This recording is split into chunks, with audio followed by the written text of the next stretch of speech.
আজ সকাল সকাল ঘুম থেকে উঠে পড়েছি। এখন বাজে প্রায় 11:30। তো আমি যাব স্নান করতে, কারণ আজ শ্রাবণ মাসের শেষ সোমবার। তো আজ আমি শেষ সোমবার করতে পেরেছি ফাইনালি।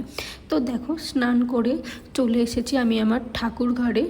ঠাকুরকে ধূপ দেখিয়ে দিলাম। এই যে আমাদের মা তারা, আর এই যে আমাদের গোপু সোনা, তাকেও একটু ধূপ কাঠি দেখিয়ে দিয়ে এবার আমি চলে গেলাম বাড়ির শিব ঠাকুরকে জল দিব মাথাতে। তাই দেখো, এখানে সমস্ত কিছু রেডি করে নিচ্ছি, দিয়ে রেডি করে এবার আমি চলে আসছি আমাদের এই তুলসী তলাতে একটা শিব রয়েছে, তার মাথাতে জল ঢালবো।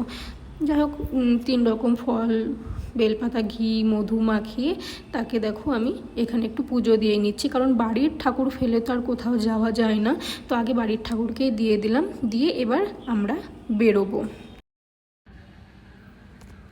এখানে এবার আমি রেডি হয়ে নিলাম, যেহেতু মন্দিরে যাব। আর এখানে নিয়ে নিয়েছি দেখো ধূপকাঠি, মোমবাতি, দুধের ভিতরে ওই জব, নানান রকমের ফুল, সমস্ত কিছু নিয়ে দেখো আমি কিন্তু বেরিয়ে পড়লাম মন্দিরের উদ্দেশ্যে।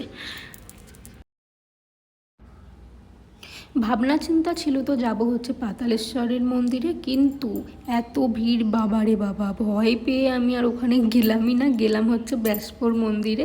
তো দেখো, আমি ব্যাসপুর মন্দিরে চলে এসেছি। চলে এসে এখানে খুব সুন্দরভাবে পুজো দিলাম, আবার জানো তো অঞ্জলিও হলো, সেটাও দিলাম। দিয়ে দেখো ফাইনালি পুজো পাল করে আমি চলে এসেছি বাড়িতে এসে এবার 1 গ্লাস শরবত খেলাম। খেয়ে একটু শান্তি পেলাম, কারণ আজকে বীভৎস গরম পড়েছিল। যাই হোক, টাটা।